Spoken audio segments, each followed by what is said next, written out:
Hey, my name is Shadowsense and you're watching Arcade Spirits. It is still the beach episode. We get to figure out who we want to hang out with. That light is going out right there. Right here. Do we want to hang out with Naomi and Teo? Queen Bee and Percy? I think we just hung out with, who did we just hang out with? Gavin and Ashley, I think? I think that's who we just hung out with. But, talk with Queen Bee and Percy. No, I really like Queen Bee and I really like Naomi. But, man, I'd have to make such likable characters. Shit. Fuck it, let's hang out with Queen Bee and Percy. Sitting on some benches just outside a fried dough stand, Percy and Queen Bee are sharing a funnel cake dusted with white sugar. Seriously, you've never had this stuff before? Not much carny chow in England, I'm afraid, and this is the first time visiting a beach in the colonies. Wait, you can eat this, right? I mean, it's basically fried grease and sugar. Your heart won't explode? It's not an issue of artery congestion, and Lord knows I eat plenty of instant ramen and fast food. One little sugary treat won't be the tipping point. Oh, hey Matt, join us. No way we can eat this huge thing by ourselves. I settle in to pick at the delicious fried dough, just like I used to have back when we came here regularly. So Percy and I were talking shop, and even if you aren't a pro gamer, maybe you've got some valuable input, you know? See, our Moopyaholic buddy here doesn't believe in being a full-time professional gamer. Don't think so. It's not that I don't believe in it, I just don't see it as a stable occupation for a young person to undertake. That's a fair point, honestly. If you're entirely reliant on the wavering loyalty of corporate sponsors and streaming subscribers alongside any prize money you may or may not be winning, well, I suppose I'm just too risk adverse to walk that path. I prefer a sound investment. Whereas I love risk. No risk, no reward.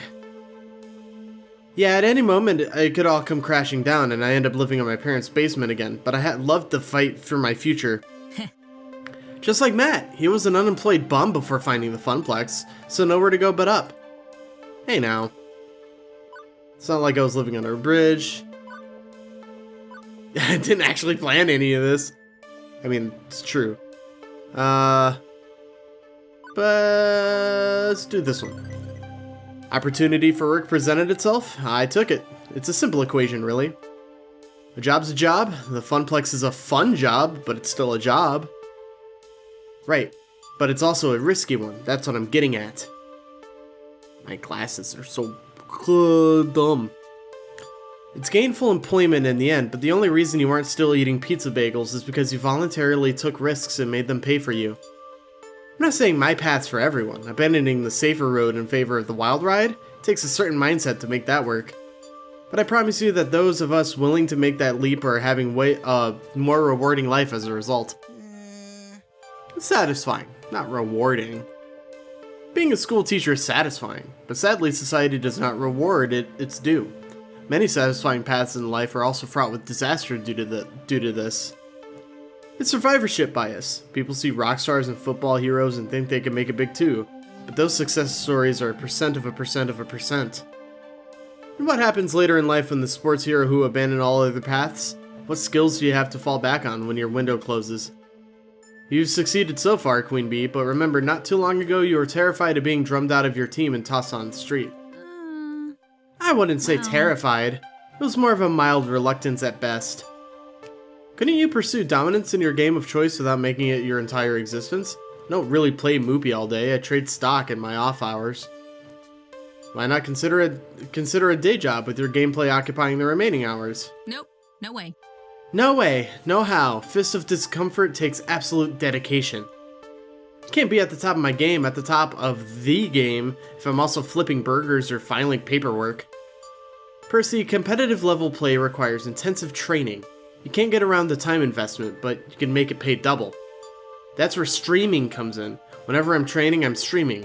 Subs and donations make me money while my skills go up, up, up. It's win-win. I suppose I could see the need for time investment, yes, but it's not like streaming revenues are stable either. Perhaps Matt can help settle this question. What do you think? Is it better to wholly devote your life to a risky proposition in search of happiness, or to hedge your bets and find balance? Honestly, in real life, I have no idea, because you do need to take risks, but also you do need to take chances carefully. I'm gonna side with Queen Bee on this one, but Percy does have a good point. Streaming and ad revenue isn't always going to be stable ever, so I can't get my camera centered. What the fuck? Go with Queen Bee. I think Queen Bee's right. If you really want to devote yourself to something, no matter the risk, you have to go all in. Percy, you're still young, you know? You've got time to do something risky and wild. Make it happen. If I had time, I suppose. Aw man, sorry Pear. I didn't mean to imply... No, it's quite alright, both of you. I see where you're coming from. In your situation, taking chances for a brighter future.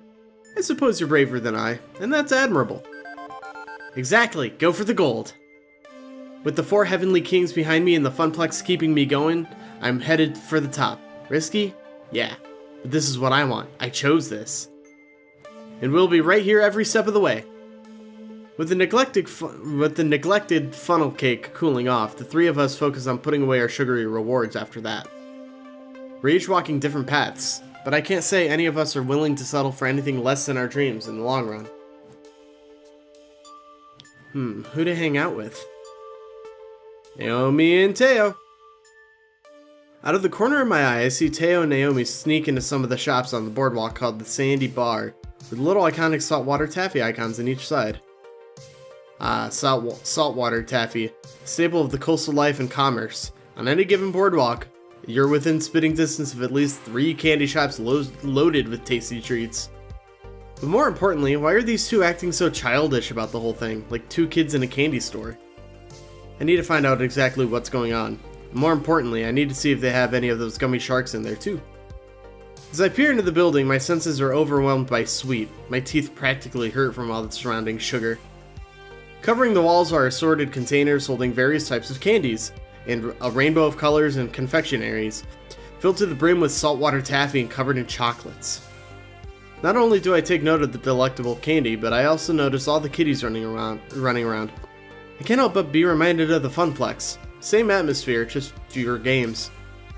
I look over to the person behind the counter and give them a nod of understanding. I feel you, noble cashier, in your quest to maintain peace and order. Naomi and Teo recognize me and wave me over. Ugh, I can't read. Over here, Matt. Come help us decide what to get. I comply and go over toward them. Naomi is huddled over a table and filling her arms with various desserts. I want one of these, and 2 of these, and a handful of this one. Oh, what's that over there? Wow! Candied apples? I've got to get one of those too. This is the best part about going to the beach. Look at how many different candies there are. I could just devour them all. Now, I pegged Naomi as having a sweet tooth, but Teo, with all of his dancing, I would have guessed him to stick to a healthier diet. But this trip is a vacation for all of us, so maybe he's spoiling himself. So, what do you think of the place? Who, me? No, I've been here before, quite a few times. It's the most popular candy store on the boardwalk. My family and I would always stop right before our long drive home. After a long day of swimming, walking, and fun in the sun, a maximum sugar overdrive was a perfect way to end the day. They'd give me a fistful of dollars and cut me loose in here. Whoa! Whoa, they just let you get whatever you wanted? Dang, I wish I had your parents. Cute, I could just see a young Matt here running around and stuffing candy into his face. Not going to lie, I was a cute kid. Not so cute when overdosing on sweets though. Both Naomi and Teo laugh heartily. I mean, they didn't exactly give me Fort Knox to blow on snacks, but it was still a nice little reward at the end of the day. As long as I'm a creature of habit, I'd always get the saltwater taffy year after year. It's just the best feeling, munching on taffy while watching the waves crash into the sand. Naomi suddenly gasps, interrupting my recollection. What is it, Naomi? They have Conpedo! I'm still confused. Is that a good thing? It's the best thing! They're these little traditional Japanese sugar candies that look like stars and are my absolute favorite. Every time my mother would go to visit family in Japan, she'd bring me back some. But it's been years since I last had some. She squeals excitedly and runs over to a little stand that has a cute assortment of pastel sugar stars. We follow suit and make our way next to Naomi. Teo picks up a bag and brings it closer to his face, examining them. Okay, these are quite possibly the cutest candies I've ever seen. Sweet. And they are so sweet. Aw, Naomi, nothing is sweeter than you. And that's a fact. That's not entirely true. I have to agree with Teo. No one has brought me more impromptu lunches at work than you do. Thank you, but these candies are still the sweetest. You both should taste these, by the way. I just know you'll love them as much as I do. Teo and I agree with a nod of our heads, and Naomi turns around happily with an armful of candy and treats. Like a dragon with her hoard, she heads toward the register when a kid runs smack into her. In a colorful explosion, candy spills everywhere and Naomi falls over backwards. I instinctively go and help Naomi up, but out of the corner of my eye I see the kid who bumped into her, swiping candies off the floor and pocketing them. Hey! It's a classic move. We see it all the time with tickets and tokens at the Funplex. And like the arcade, this is no different. It's so overused. Teo even sees it. He elbows me and points it out to my attention. But this is not my store, not my job. Do I step in or let it slide? Point out the thief. No, it's not my job, but if some brat did that in the Funplex and I didn't notice, I would want someone to do something about it. Plus, stealing candy is the worst possible crime one can commit. Save for, like, murder or Grand Theft Auto. Okay, so there are a lot more awful crimes, but this one takes the cake, so to speak. Hey, kid, turn out your pockets. What do you want? I ain't doing nothing. I saw you stuff all those candies in your pockets. Look at them bulging out. You aren't tricking anyone. The kid looks like they want to say something, but by now the cashier is here too, and the kid turns out his pockets. There was a lot more in there than just what they got from the spill. With more tact than I could possibly muster, the cashier tells them kindly to exit the sandy bar, and the kid complies. The cashier and I exchange knowing glances. We are one and the same. Well, after that excitement, I'm ready to relax on the beach and eat some of this candy. Me too. Me 3. But I can't quite leave yet. There's still one more thing I must do. I need to get some saltwater taffy. It's a bird family boardwalk tradition after all. Oh yeah, we can't break tradition. Although if we do, I wouldn't mind starting a new Funplex Beach tradition with you. Teo, please, this is one important delicious decision Matt has to make. And the only correct answer would be for him to choose the cotton candy ones. Cotton candy flavored taffy? Really? I want to joke about something as serious as this. But it's like sickeningly sweet. Even I can't handle it, and I can handle a truckload of sweet. Well, what would you choose then? Buttered popcorn, obviously. I like a little salty with my sweet. But that's sacrilege! I'm more of a purist. Getting in a fight over taffy flavors isn't necessary. Both taste great, but I already know what I'm going home with. What's that, Matt? Oh, damn it. Grab bag! Just like I've always gotten, an assortment of flavors is the best way to go. You get to try a little bit of everything. Just love all the different kinds of taffy. Can't just pick one. Nothing wrong with that choice.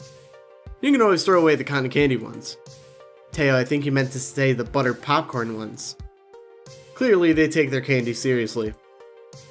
I think that about covers it. Shall we blow this popsicle stand? Ooh, they have popsicles too? Once again, Naomi's got her arms filled to the brim with candy, and she nods enthusiastically. Teo's picked out some of his favorites too. We each take our turns in line, and before we know it, we're happily carrying our stash with us onto the boardwalk. Oh, I almost forgot. She stops abruptly, digs into her bag for a moment, and pulls out the Conpedo. Yes, I've been wanting one since you pointed them out. Naomi opens the bag, and both Teo and I pick one out. Popping the sugar star into our mouths, both of us smile wide, enjoying its sugary goodness. Love it. Oh, that is so yummy.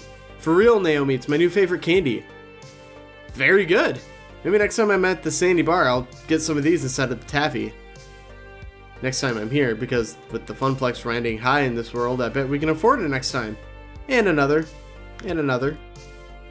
Thank you for introducing me to a whole new world of flavor, Naomi. Oh! My drink shot into my nose. Alright. Thanks, Bang! Fuck you. Anytime, Teo. Maybe if I can change your mind on candy, I can convince you to dance a little lighter on Showtime stage. It's a delicate cabinet. Then I wouldn't get to see you as much on the Funplex floor. Very true. Got my candy haul, so my work here is done. I got places to be. Now I want to spend some time taking in the sea breeze. Catch you later. I need to clear my senses of sugar too. We'll catch up with you later, Matt. Once alone, I open my bag of saltwater taffy, pick one out, and eat it. I let the taste fully consume me. Now, this is a perfect vacation. Next scene. Ooh, it's nighttime. The rest of the afternoon passes in a blur. Soon the sun has gone down and Flotsam Beach is a calmer place. A more chill vibe as the day's manic energy is long since spent. It's also clear the group will be breaking up soon. They've already changed back into their regular clothes, done with the beach as a whole.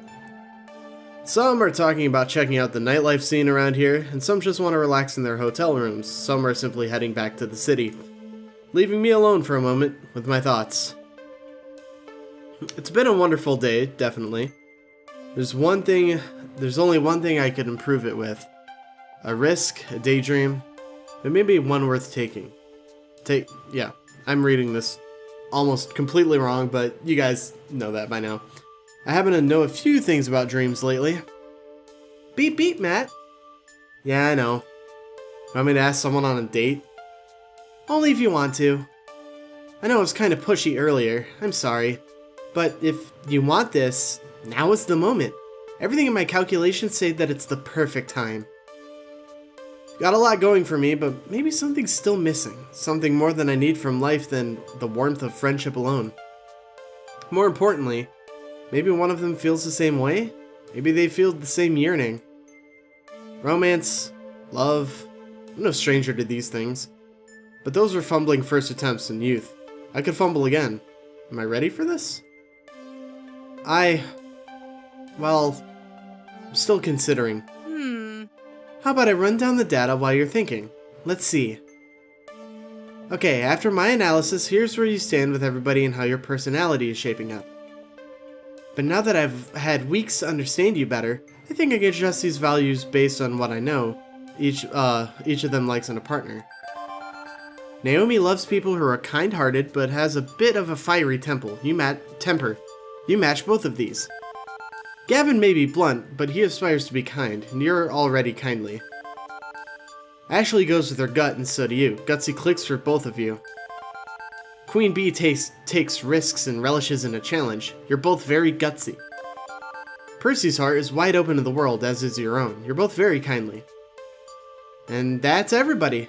In my final analysis, I think you are the best possible match for Ashley, Queen Bee, and Naomi. Of course, I mean, look at these. All three would make a fine companion for you, Matt. Ashley, Queen Bee, and Naomi all get along well with you and match your personality. So, Ashley, Queen Bee, and Naomi. My sources say yes. Yes, I calculate you'll have the best probability of success with them. Numbers. All based on numbers. High score. This feels weird and mechanical. What if they're just not into people like me? Let's just run with it. It's weird, but you know what? My life is weird. It's surfing a deep wave of weird, all the way to the shores of weirdness. So, okay, hook me up with someone whose numbers match my numbers. Ready to go. Great, but I want to make sure you understand what's really going on here. I'm software, right? I have to see the world through numbers. I see your relationships as numbers. I see your vocal tones as numbers. And I score it all. But the math is less important than the meaning. I see a number. But that number represents your free will and your heart. You chose to spend time with them. You shared good times with smiles and laughter, and sometimes even tears. This isn't like a dating website. You aren't asking a total stranger out just because the numbers match. Very true. Good point. You need to switch the causal relationship around. I need to ask for a casual relationship? Causal, as in the cause of. You aren't spending time with them because of the numbers. The numbers exist because you wanted to spend time with them. Ah, You've been right. building these relationships for months. Now, you can take one to the next level. The numbers can be your guide if you let them. But follow your heart. Above all else, follow your heart. Okay? Okay, got it. Right. So let's not limit ourselves here. Of all those who are special to you, which one do you want to share your heart with? It's a big decision, but she's right. She's been watching me, listening to me, understanding me, but in the end it's my choice, and their choice to accept my love or not. But which one do I love? Which one should I approach? We'll do it on the next episode. Thank you guys so very much for watching the video. If you liked it, give it a thumbs up. If you want to see more videos like this one, please consider subscribing. And until then, I'll see you guys next time. Bye-bye.